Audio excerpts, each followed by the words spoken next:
हाय दोस्तों, कैसे हैं आप लोग। आई जस्ट होप आप सब लोग स्वस्थ होंगे।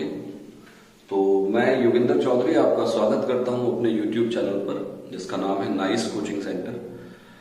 तो दोस्तों, आज हम फिर से आपकी सेवा में हाजिर हैं एक नया टॉपिक लेकर, मैथमेटिक्स की एक नई वीडियो लेकर। जैसा आप जानते हैं, मैथमेटिक्स का फर्स्ट चैप्टर हम लोग डिस्कस कर रहे हैं जिसका नाम है नंबर सिस्टम, संख्या पद्धति। और बच्चों, इस संख्या पद्धति में आज जो हमारा टॉपिक है वो है गुणनखंडों या भाजकों की संख्या ज्ञात करना, नंबर ऑफ फैक्टर्स या नंबर ऑफ डिवाइजर्स। बच्चों, ये टॉपिक पर मैं 3 वीडियो आप लोग को दूंगा क्योंकि इस टॉपिक से जो क्वेश्चंस आते हैं वो 3 तरह से आते हैं। पहला क्वेश्चन आता है find out the number of factors, मतलब गुणनखंडों की संख्या निकालने के लिए। दूसरा टॉपिक आता है गुणनखंडों का योग निकालने के लिए, सम ऑफ फैक्टर्स। और तीसरा टॉपिक आता है गुणनखंडों का औसत निकालने के लिए, मींस एवरेज ऑफ फैक्टर्स। तो हम तीनों अलग अलग टॉपिक्स को 3 अलग अलग वीडियोस में डिस्कस करेंगे। आज हमारे पास टॉपिक है आपका टॉपिक गुणनखंडों की संख्या या भाजकों की संख्या। बच्चों, इस टॉपिक को पढ़ने के बाद, आज इस वीडियो में इस टॉपिक को पढ़ने के बाद I make you sure, take 100% guarantee कि आप कभी इस क्वेश्चन को गलत नहीं कर पाओगे। और बहुत ही ट्रिकी तरीके से समझेंगे, ऐसे तरीके से समझेंगे कि मुश्किल से मुश्किल 2 या 3 सेकंड किसी भी क्वेश्चन को करने में आपको लगे। ठीक है, शुरू। तो बच्चों, सबसे पहले जानते हैं गुणनखंड या भाजक क्या होते हैं। व्हाट इज फैक्टर और व्हाट इज डिवाइजर्स। जैसे देखो, कोई भी संख्या जो किसी संख्या को डिवाइड कर देती है उसका गुणनखंड कहलाती है, हम सब लोग जानते हैं। जैसे मैंने आपके सामने लिखा 6, तो हर वो संख्या जो 6 को डिवाइड करेगी 6 का गुणनखंड होगी। जैसे 1 6 को डिवाइड करेगा, 2 6 को डिवाइड करेगा, 3 6 को डिवाइड कर देगा, 4 से 6 नहीं कटेगा, 5 से नहीं कटेगा और 6 इसको डिवाइड कर देगा। तो आप कह सकते हो कि 6 के गुणनखंड कितने हुए? 4। कौन कौन से? 1 2 3 और 6। अगर मैं इसी में संख्या मान लीजिए बात करूं आपसे कि आप मुझे बताइए 12 के फैक्टर कौन कौन होंगे। तो 12 के फैक्टर होंगे जो 12 को डिवाइड करेंगे। वो 12 को डिवाइड करने वाला पहला नंबर 1 है, उसके बाद 2 से भी 12 डिवाइड हो जाएगा, 3 से भी डिवाइड हो जाएगा, 4 से भी डिवाइड हो जाएगा, 5 से नहीं होगा, 6 से भी डिवाइड हो जाएगा, 7 से 12 नहीं कटेगा, 8 से नहीं कटेगा, 9 से नहीं कटेगा, 10 से नहीं कटेगा, 11 से नहीं कटेगा, 12 से कट जाएगा। ठीक है, तो ये जो बनते जा रहे हैं ये सब इसके क्या बन रहे हैं?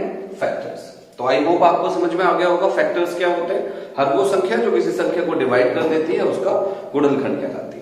अब बच्चों, मैं आज टॉपिक डिस्कस करता हूं आपसे कि फैक्टर्स के ऊपर क्वेश्चन कितने तरह से आते हैं। ठीक है, तो नंबर ऑफ फैक्टर्स के क्वेश्चन जो होते हैं वो 4 तरह के होते हैं। पहला क्वेश्चन आपसे पूछा जाता है कुल गुणनखंडों की संख्या बताओ।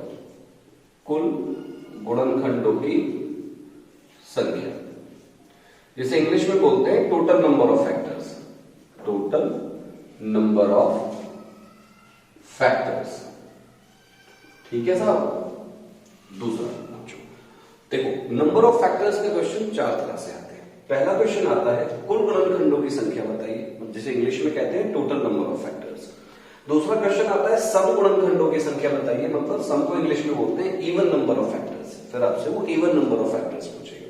तीसरा आता है विषम गुणनखंडों की संख्या बताइए, जिसे इंग्लिश में बोलते हैं odd number of factors, right. और चौथा क्वेश्चन आपसे पूछता है अभाज्य गुणनखंडों की संख्या बताइए। तो आप जानते हैं अभाज्य को इंग्लिश में बोलते हैं प्राइम, तो इसलिए ये इंग्लिश में बन जाएगा प्राइम नंबर ऑफ फैक्टर्स। आप सबको मैंने in the very first class, बहुत पहले जो मैंने वीडियो डाली थी मैथमेटिक्स की, उसमें क्लासिफिकेशन ऑफ नंबर्स में क्लियरली बताया है कि सम संख्याएं कौन सी होती है, विषम कौन सी होती है और प्राइम नंबर्स कौन से होते हैं, जिसे अभाज्य संख्या कहते हैं, वो कौन सी होती है। तो हम 1 बाय 1 इसको देखते हैं। देखते रहिए वीडियो को, बिल्कुल हर टॉपिक को ट्रिक वाइज पढ़ेंगे। और मैं आपको ये विश्वास दिलाता हूं कि वीडियो देखने के बाद आप this questions you will solve without the pain. ठीक है, थोड़ा सा फैक्टर में आपको पेन यूज करना पड़ सकता है, उसके बाद कॉन्सेप्ट बहुत आसान है। ठीक है सर। सबसे पहला टाइप हमारे पास है टाइप नंबर 1, जिसका नाम है कुल गुणनखंडों की संख्या निकालना। कुल गुणनखंडों की संख्या, total number of factors. For example, मैंने आपके सामने लिखा 12 के कुल गुणनखंड बताइए, और मैंने आपके सामने 12 लिख दिया। तो आप जानते हैं 12 1 से कटेगा, 2 से, 3 से, 4 से, 6 से और 12 से। छोटा नंबर है, आराम से गिन सकते हैं। टोटल नंबर ऑफ फैक्टर्स कितने हो गए? 1 2 3 4 5 6। तो इसका टोटल आंसर आपके पास हो गया 6। लेकिन अगर बड़ी संख्या जैसे 288 है या 1296 है, बड़ी संख्या आ गई, तो आप इस तरह से डायरेक्ट नहीं लिख सकते। उसके लिए आपको एक कॉन्सेप्ट की जरूरत है, उसके लिए आपको एक शॉर्ट ट्रिक की जरूरत है। समझिए बच्चों ट्रिक क्या है। आपको क्या करना है, जब भी कुल नंबर ऑफ फैक्टर्स आपसे पूछे जाएंगे तो आपकी ट्रिक ये रहेगी कि संख्या के फैक्टर करो, संख्या के फैक्टर करो और उनकी घातों में एक जोड़कर आपस में गुणा करो, आपस में गुणा करो। क्या शॉर्ट ट्रिक है हमारी? आई रिपीट अगेन, क्या शॉर्ट ट्रिक है ध्यान से देखिए। संख्या के फैक्टर करो, जो भी नंबर है, जैसे 12 है तो 12 के फैक्टर कर लेंगे, फिर जो फैक्टर आएंगे उनकी जो घातें आएंगी उन घातों में एक जोड़ दो और उनकी आपस में जो नंबर्स आएंगे उनकी आपस में गुणा करो। कैसे? देखिए, सबसे पहला स्टेप है हमारे पास संख्या के फैक्टर करो। तो 12 के कुल गुणनखंड पूछ रहा है तो 12 के फैक्टर करते हैं, 2 से डिवाइड करते हैं, 2 6 12, फिर 2 से करते हैं 2 3 6, अब 3 से करते हैं 3 3। तो हमारे जो फैक्टर आए बच्चों, उन फैक्टर्स में आया दो बार है तो 2 2 बार है तो इसको लिख सकता हूं 2 की घात 2 और 3 को लिख सकता हूं 3 की घात 1। इतना हमने कर दिया। फर्स्ट स्टेप तो ये था, संख्या के फैक्टर करो। दूसरे स्टेप में कह रहा है उनकी घातों में एक जोड़कर आपस में गुणा करो। पहली घात हमारे पास 2 है, 2 में एक जोड़ दो कितना हो गया? 3। दूसरी घात हमारे पास 1 है, 1 में एक जोड़ दो कितना हो गया? 2। आपस में उनकी गुणा कर दो, 3 दूनी 6। मैं समझता हूं बहुत आसान है, बहुत इजी है। देख लो, टोटल नंबर ऑफ फैक्टर्स अभी बताए थे 12 के ऊपर लिख के मैंने। 12 के टोटल नंबर ऑफ फैक्टर्स कौन थे? 1 2 3 4 5 नहीं सॉरी 6 और 12, तो 3 और 3 6। तो 12 ऐसी 6 संख्याओं से कटेगा जो उसके फैक्टर्स है। क्लियर हो गई ये बात? आगे आते हैं। 288 के कुल गुणनखंड बताइए। तो 288 के क्या करें? पहले फैक्टर कर लेते हैं। 2 से काट लो 144 बार कट गया, फिर 2 से काट लो 72 बार कट गया, फिर 2 से काट लो 36 बार कट गया, फिर 2 से काट लो 18 बार कट गया, फिर 2 से काट लो 9 बार कट गया, 3 से काट लो 3 बार कट गया, 3 से काट लो 1 बार कट गया। तो 2 की कितनी पावर आई? 1 2 3 4 5। तो ये हुआ 2 की पावर 5 इंटू 3 की पावर कितनी है? 2। हमारा सेकंड स्टेप कहता है घातों में एक जोड़कर आपस में गुणा कर लो। तो 5 में एक जोड़ दो बच्चे 6 हो गया, 2 में एक जोड़ दो 3 हो गया, तो 6 3 18। तो इसका मतलब 288 के टोटल नंबर ऑफ फैक्टर्स कितने होंगे? 18। क्लियर है? अब आसानी से आपके पास कॉपी पेन तो हो गई। मैंने कहा था मेरी मैथ्स की किसी भी चीज की वीडियो देखो, कॉपी पेन लेकर बैठो। 1296 के निकालते हैं तो सबसे पहले 1296 के फैक्टर करेंगे। 2 से करते हैं 2 6 12, 2 चौक 8, 2 8 16, फिर 2 से करते हैं 2 3 6, 2 दूनी 4, 2 चौक 8, फिर 2 से करते हैं 2 1 2, 2 6 12, 2 दूनी 4, फिर 2 से करते हैं 2 8 16, 2 1 2, 3 से करते हैं 27 बार, फिर 3 से करते हैं 9 बार, फिर 3 से करते हैं 3 बार, फिर 3 से करते हैं 1 बार। तो 2 की कितनी पावर आई? 1 2 3 4, तो 2 की पावर तो हो गई 4, और 3 की कितनी पावर आई? 1 2 3 4, तो 3 की पावर भी 4। हमारा नियम कहता है घातों में एक जोड़ दो। 4 में एक जोड़ दो बच्चे 5, 4 में एक जोड़ दो 5, 5 पंजे आपस में गुणा करोगे तो 25। तो आसानी से कर सकते हो। किसी भी नंबर के टोटल नंबर ऑफ फैक्टर्स आपको निकालने हैं तो उस नंबर के पहले फैक्टर करिए, फिर जो भी उनकी घातें आती है उसमें एक जोड़कर उनके आपस में गुणा कर दीजिए। आपका सवाल हमेशा 2-3 सेकंड में आपके पास आंसर आ जाएगा। क्लियर हो गई बात? अब अगले टाइप की ओर बढ़ेंगे। देखो, टाइप है समगुणनखंडों की संख्या ज्ञात करना। समगुणनखंडों की संख्या मतलब इवन नंबर्स ऑफ फैक्टर्स। तो इवन नंबर ऑफ फैक्टर्स में मैंने कुछ क्वेश्चंस आपके सामने लिखे हैं। आपको सवाल कैसे देगा? कोई नंबर देगा, जैसे दिया 24 के समगुणनखंडों की संख्या बताओ, कहेगा 140 के समगुणनखंडों की संख्या बताओ, या 1156 के समगुणनखंडों की संख्या बताओ। तो छोटे नंबर है, जैसे 12 था तो आप देख ही सकते हो। 12 में हमारे टोटल नंबर ऑफ फैक्टर्स 6 आए थे। अगर उनमें सम देखना चाहूं तो सम 2 है, 4 है, 6 है और 12 है। तो छोटी संख्या में तो गिन के भी बता दोगे साहब इसमें आंसर 4 है। बड़ी संख्या के लिए क्या करेंगे? तो इसके लिए भी हम एक अपना कॉन्सेप्ट सीखते हैं, ट्रिक सीखते हैं। क्या है? पहले संख्या के फैक्टर करो, संख्या के फैक्टर करो, फिर तथा सम फैक्टर की घात ऐसे ही लिखते हैं, और विषम फैक्टर की घात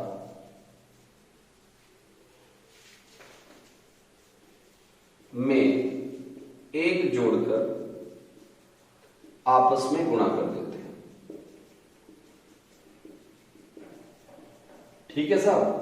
आई रिपीट अगेन, फैक्टर करेंगे जैसे पहले कर रहे थे वैसे। फैक्टर करने के बाद जो सम फैक्टर आएगा, जो इवन फैक्टर आएगा, जो सम संख्या आएगी, उसकी जो घात है उसमें एक नहीं जोड़ेंगे। जो अदर संख्या आएंगी उनकी घात में एक जोड़कर जो नंबर बनेंगे दो उनके आपस में गुणा कर देंगे। देखिए सवालों में कैसे, जैसे 24 के सम गुणनखंड बताने हैं तो पहला स्टेप है फैक्टर करो। तो 24 के फैक्टर करते हैं। 2 से किया आपने 12 बार, फिर 2 से किया 6 बार, फिर 2 से किया 3 बार, फिर 3 से किया 1 बार। ठीक है सर, तो हमारे फैक्टर आए 2 की पावर 3 इंटू 3 की पावर 1। हमारा नियम कहता है सम फैक्टर की घात ऐसे ही लिखते हैं, उसमें कोई एक वेक नहीं जोड़ेंगे। तो सम फैक्टर की घात ऐसे ही लिख दो, सम फैक्टर 2 है, सम मतलब इवन। तो इवन फैक्टर हमारे पास 2 है, 2 की घात 3 है, 3 को ऐसे ही उतार दिए। जो अदर नंबर बचा उसकी घात में 1 जोड़कर आपस में गुणा करते हैं। बचा 3, 3 की घात में 1 में 1 जुड़ेगा 2 हो गया, आपस में गुणा कर दो, 2 तिया 6। तो 24 के सम फैक्टर कितने होंगे? 6। एग्जाम्पल के तौर पे देख भी लीजिए, जैसे 24 की बात करें तो 1 से कटेगा, 2 से कटेगा, 3 से, 4 से, 6 के बाद कटेगा 8 से, 8 के बाद कटेगा 12 से और उसके बाद कटेगा 24 से। तो 2 सम है, 4 सम है, 6 सम है, 8 सम है, 12 सम है और 24 सम है। टोटल कितने हो गए? 1 2 3 4 5 6। ठीक है, तो सम जब भी आपको सम फैक्टर्स निकालने पड़े या फिर इवन फैक्टर्स की संख्या निकालनी पड़े तो आप नंबर का फैक्टर करिए, जो इवन नंबर है उसके घात को एज इट इज लिख देंगे, अदर में 1 जोड़ के आपस में गुणा कर देंगे। ठीक है, 140 मानते हैं। 140 के फैक्टर करेंगे, 2 से करो 70 बार कटा, फिर 2 से करो 35 बार कटा, फिर 5 से करो 7 बार कटा, 7 से करो 1 बार कटा। क्लियर है? इसे लिखा जाएगा 2 की घात 2 गुणा 5 की घात 1 गुणा 7 की घात 1। तो जो इवन फैक्टर है उसकी घात को एज इट इज उतारेंगे, 2 को तो एज इट इज उतार दो, अन्य जो है उनकी घात में 1 जोड़ दो। 1 में 1 जुड़ा 2 हो गया और इसमें भी 1 जुड़ा 2 हो गया। 2 दूनी 4 दूनी 8। आपका सही उत्तर यहाँ कौन बन गया? क्लियर है? आगे बढ़ते हैं। 1156 के फैक्टर कर लेते हैं। 2 से फैक्टर करो, 2 पंजे 10, 2 सत्ते 14, 2 अट्ठे 16, फिर 2 से करो, 2 दूनी 4, 2 अट्ठे 16, 2 नम 18, 289 कट जाता है 17 से, 17 से 17 बार कट गया और ये 17 से 1 बार कट गया। इसके फैक्टर बने 2 की घात 2 इंटू 17 की घात 2। आप जानते हो इवन फैक्टर की घात ऐसे ही लिखी जाती है, उसमें कोई चेंज नहीं होता। तो आपने यहाँ 2 उतार लिया और इसमें 1 जोड़ दो। इसकी जो आपका ऑड फैक्टर है या विषम फैक्टर है उसकी घात में 1 जोड़ दो, 2 में 1 3 जुड़ गया, 3 दूनी 6। तो 1156 के सम गुणनखंडों की संख्या कितनी होगी? 6। ये भी क्लियर है? आगे बढ़ते हैं। अब बात आती है विषम गुणनखंडों के। तीसरा टाइप हमारे पास है जिसमें है विषम गुणनखंडों की संख्या बताइए। तो विषम गुणनखंडों की संख्या निकालने के लिए भी वही सेम सी शॉर्ट ट्रिक है, लेकिन बस थोड़े से चेंजेस होते हैं इनमें, वो आपको प्रैक्टिस करने से क्लियर हो जाएंगे। तो इसकी भी ट्रिक की बात करते हैं। देखो इसका कॉन्सेप्ट क्या है, नंबर आपके सामने है तीनों। तो ट्रिक में पहली बात तो वही है, संख्या के फैक्टर करते हैं, संख्या के फैक्टर करो, फिर सम फैक्टर्स की घातों को छोड़ देते हैं, सम फैक्टर्स की घात छोड़ देते हैं, उसे लेंगे ही नहीं, नेग्लेक्ट कर देते हैं, तथा विषम फैक्टर की घात में 1 जोड़ देते हैं, घात में 1 जोड़ देते हैं। राइट, चलिए 36 के विषम गुणनखंड आपको देखने हैं। संख्या के फैक्टर करो, पहला स्टेप है। दूसरा स्टेप है सम फैक्टर को छोड़ देंगे और तीसरा स्टेप है जो विषम फैक्टर है उसकी घात में 1 जोड़ देते हैं। जैसे सवाल हमारे सामने है 36 के विषम गुणनखंड बताइए, तो पहले आप 36 के फैक्टर करिए। 2 से करेंगे 18 बार, फिर 2 से करेंगे 9 बार, फिर 2 से करेंगे, 2 से नहीं होगा, अब 3 से कर लो 3 बार, अब 3 से कर लो 1 बार। क्लियर है बात? तो क्या हुआ? 2 की घात 2 इंटू 3 की घात 2। क्लियर है? मैंने कहा सम फैक्टर की, पहला स्टेप क्लियर हो गया हमारा, घात हमने क्या किया, नंबर संख्या के फैक्टर कर लिए। दूसरे स्टेप में सम फैक्टर की घात को छोड़ देते हैं। सम फैक्टर 2 है, इसको छोड़ देते हैं, इसको काट देते हैं, इससे हमारा कोई मतलब ही नहीं है। अब जो बचा विषम फैक्टर 3, उसकी घात में 1 जोड़ देते हैं, तो 2 में 1 जोड़ दो 3। इसका मतलब आपके 36 के जो विषम गुणनखंडों की संख्या है वो कितनी होगी? 3 होगी। एग्जाम्पल के तौर पे समझ भी लीजिए, अगर मैं नॉर्मली देखूं कि 36 किस से डिवाइड होगा, तो 36 1 से कटेगा, 2 से कटेगा, 3 से कटेगा, 4 से कटेगा, 4 के बाद 6 से कटेगा, 9 से कटेगा, 12 से कटेगा, 12 के बाद किसी से नहीं कट रहा 20 तक, 20 से 30 के बीच में भी नहीं कटेगा, फिर 36 से कटेगा। आपको विषम देखने का, तो 1 विषम है, 3 विषम है और 9 विषम है, और कोई तो विषम नहीं, बाकी तो सब सम है। 2 विषम है, 4 भी, 6 भी, 12 भी और 36 भी। तो total odd number of factors कितने निकले 36 के? 3। तो आपका आंसर 3। क्लियर है? आगे बढ़ जाते हो। 216 के विषम फैक्टर देख रहे हैं तो 2 से डिवाइड कर लो, 2 एकम 2 0, 2 अट्ठे 16, फिर 2 से कर लो 2 पंजे 10, 2 चौक 8, फिर 2 से कर लो 27 बार, 3 से कर लो 9 बार, फिर 3 से कर लो 3 बार, फिर 3 से कर लो 1 बार। ठीक है, हमारे फैक्टर्स आए 2 की पावर 3 इंटू 3 की पावर 3। नियम विषम फैक्टर्स में नियम कहता है इवन नंबर की घात को छोड़ देते हैं। इवन नंबर को तो छोड़ ही दिया, जो इवन फैक्टर है उसकी घात को छोड़ ही देते हैं, जो विषम बचा उसमें 1 जोड़ लो, 3 में 1 जोड़ लो 4। तो आपका सही आंसर 216 के कितने विषम गुणनखंड होंगे? 4। आगे बढ़ जाते हैं, 576 के विषम गुणनखंड पूछ रहा है तो 576 का फैक्टर करो, 2 चौक 8, सॉरी 2 दूनी 4, 2 अट्ठे 16, 2 अट्ठे 16, 2 एकम 2, 2 चौक 8, 2 चौक 8, फिर 2 से 72 बार, फिर 2 से 36 बार, फिर 2 से 18 बार, फिर 2 से 9 बार, 9 3 से 3 बार और ये 3 से 1 बार। तो हमारे फैक्टर आए 1 2 3 4 5 6, 2 की पावर 6 इंटू 3 की पावर 2। तो इवन फैक्टर्स को तो छोड़ ही देंगे, अब बचा 2 2 3 की घात 2 है, 2 में 1 जोड़ तो 3। तो इसका मतलब 576 के विषम गुणनखंडों की संख्या कितनी होगी? 3। क्लियर हो गया ये वाला टाइप भी। अब बच्चों आते हैं चौथे टाइप की तरफ जो मोस्ट इंपॉर्टेंट है, जिसके क्वेश्चंस सबसे ज्यादा पूछे। तो चौथा जो टाइप है वो मोस्ट इंपॉर्टेंट है। चौथा टाइप हमारे पास है जिसमें कह रहा है अभाज्य गुणनखंडों की संख्या बताइए, मतलब total number of prime factors कितने होंगे। प्राइम नंबर तो आप जानते ही हैं, जो खुद से करते हैं या एक से करते हैं वो सभी अभाज्य संख्याएं होती है। तो इसकी बहुत सुंदर सी एक शॉर्ट ट्रिक है, देखो कैसे। पहला स्टेप वही है, संख्या के फैक्टर करो, संख्या के फैक्टर करो तथा घातों को जोड़ दो, घातों को आपस में जोड़ दो। बहुत मोस्ट है, घातों को आपस में जोड़ दो। देखो कैसे, बहुत इजी है। संख्या के फैक्टर करो, 12 के फैक्टर करते हैं बच्चे, 2 से काटा 6 बार, फिर 2 से काटा 3 बार, फिर 3 से काटा 1 बार। तो फैक्टर आए 2 की पावर 2 इंटू 3 की पावर 1। तो जो भी फैक्टर की पावर आई है उन पावर्स को जोड़ दो, उनमें 1 नहीं जोड़ना जैसे पहले जोड़ते थे, बस उनको डायरेक्ट जोड़ दो। यहाँ 2 है, यहाँ 1 है, 2 और 1 जोड़ देंगे तो कितना हो जाएगा? 3। तो 12 के कुल कितने अभाज्य गुणनखंड होते हैं? 3। आगे देखते हैं, 323 के फैक्टर करो, 2 से नहीं कटेगा, 3 3 6 2 8, 3 से नहीं कटेगा, 4 से नहीं, 6 से नहीं कटेगा, 9 से भी नहीं कटेगा, 11 दूनी 22 नहीं कटेगा, 13 से भी नहीं कट रहा है, 17 से कट रहा है शायद, हाँ 17 से करते हैं, 17 एकम 17, 32 में से 17 गए बचे 15, 153 हो गया, 17 नम्मा 153। अब 19 से कर देते हैं, 19 एकम 19। हमारा फैक्टर बने 17 की पावर 1 इंटू 19 की पावर 1। घातों को आपस में जोड़ देते हैं तो 1 और 2। तो आपके इसमें total number of prime factors कितने हो जाएंगे? 2। ये वाला जो क्वेश्चन है बच्चों, दैट इज वेरी इंपॉर्टेंट, ये सबसे ज्यादा आता है परीक्षाओं में, इस तरह से करके छोड़ता है, जिसमें कुछ पदों की घात आपको दे रखी होती है। इसका एक मूल मंत्र है, देखो, जो आपको नीचे दिया गया है उसको आप जब भी बेस को, जब भी आप डिवाइड करो, बेस को जो आप बांटोगे तो वो अभाज्य गुणनखंडों में ही बांटना है। जैसे 25 है तो 25 को कुछ बच्चे डायरेक्ट 25 की घात 12 लेके रहेंगे, लेकिन 25 में कितनी अभाज्य संख्याएं छुपी हुई है? एक तो छुपी है ना, 5। तो इसे मैं लिख सकता हूं 25 को 5 गुणा 5, 2 अभाज्य संख्याएं होगी, 5 भी और 5 भी, इसकी घात 12। बच्चों 10 को 2 अभाज्य संख्याओं के बारे में तोड़ना चाहूं तो 5 गुणा 2 लिख सकता हूं, दोनों अभाज्य हैं, की घात 7 है ऊपर।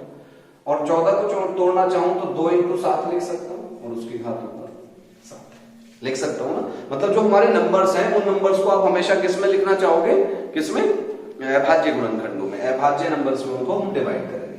तो इसका मतलब है 5 की पावर 12, इसका मतलब है 5 की पावर 12, इसका मतलब 5 की पावर 7, इसका मतलब 2 की पावर 7, इसका भी 2 की पावर 7 और इसका भी 7 की पावर 7। ठीक है, अब ये जो हमारी सारी की सारी अभाज्य संख्याएं नीचे बनी है, हमने रूल पढ़ा है घातों को आपस में जोड़ देते हैं। तो बच्चों 12 और 12 24, 24 और 7 31, 31 और 7 38, 38 और 7 45 और 45 और 7 52। तो total number of prime factors कितने हो जाएंगे इस सवाल में? क्लियर हो गई ये बात?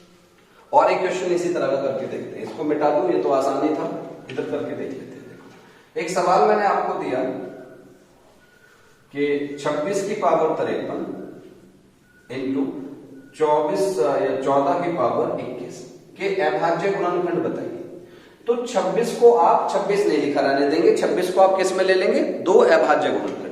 देखो कैसे, 26 को लिख सकता हूं 13 गुणा 2 की घात 53 और 14 को लिख सकता हूं 7 गुना 2 की घात 21। तो ये हो जाएगा 13 की घात 53 इंटू 2 की घात 53 इंटू 7 की घात 21 इंटू 2 की घात 21। तो 53 होते हैं 106 और 21 होते हैं 42। 6 और 2 8 हो गया, 10 4 14 हो गया। आपके total number of prime factors कितने हो गए? 148। क्लियर हो गई बात? अब आप जब चीजों को सीख लेते हैं तो खुद पे खुद शॉर्ट ट्रिक्स बना सकते हैं। आप ये क्लास में पढ़ रहे हैं तो क्लास बहुत मॉडिफाइड तरीके से पढ़ाई जाती है, लेकिन जब आप इस सवाल को परीक्षा में बैठकर कर रहे हो तो आपको इसे तोड़ने की जरूरत नहीं है। 13 इंटू 2 में आप जान रहे हो कि 26 को 13 इंटू 2 में लिख सकता हूं, मतलब दोनों की घात 53 चढ़ेगा, तो 53 का दुगुना कर लो 106, वो इसका मैटर खत्म हो गया, 106 हो गया। यहाँ 7 इंटू 2 मतलब ये दो फैक्टर्स में हुआ तो 21 दो बार जुड़ेगा, 21 दूनी 42, इसका भी मैटर खत्म हो गया। 106 और 42 को जोड़ लो, आंसर कितना बन जाएगा? 148। क्लियर हो रही है बात? तो हमने 4 टॉपिक आज पढ़े हैं, 4 टाइप इसके टोटल नंबर ऑफ फैक्टर्स के पूरे टॉपिक को कंप्लीट किया है। पहला पढ़ा कुल गुणनखंडों की संख्या बताइए, तो मैंने कॉन्सेप्ट बताया कि संख्या के आप फैक्टर करते हैं और फैक्टर की जो घातें आती हैं उन सब में एक जोड़ के उनके आपस में गुणा कर लेते हैं। फिर पढ़ा हमने total number of even factors. जब हम सम गुणनखंडों की बात करते हैं तो उसमें मैंने पढ़ाया पहले आप फैक्टर कर लीजिए, फैक्टर करने के बाद जो इवन वाले फैक्टर हैं, जो जिनका बेस इवन है, उनकी घातों में कोई छेड़खानी नहीं, उनकी घात एज इट इज लिखिए और विषम की घात में एक जोड़कर आपस में गुणा कर दीजिए। विषम फैक्टर्स में जब मैंने पढ़ाया कि विषम गुणनखंडों की संख्या, तो मैंने वहां आपको ट्रिक बताई कि जो सम, जिनका बेस सम है उनको पूरा छोड़ दीजिए और जो विषम है उनमें एक जोड़ लीजिए। क्लियर है? और लास्ट में पढ़ाया है भाज्य संख्याएं, तो आपसे बताया कि जो आपके फैक्टर आएंगे उन फैक्टर की जो भी घात होंगी उन सबको आपस में ऐड कर लीजिए। उम्मीद करता हूं इस पूरी वीडियो को देखने के बाद आपकी पूरी एक क्लास क्लियर हो गई होगी और आपको कोई समस्या इसमें नहीं आएगी। ठीक है? तो पढ़ते रहिए, मस्त रहिए, स्वस्थ रहिए और चैनल को सब्सक्राइब कीजिए।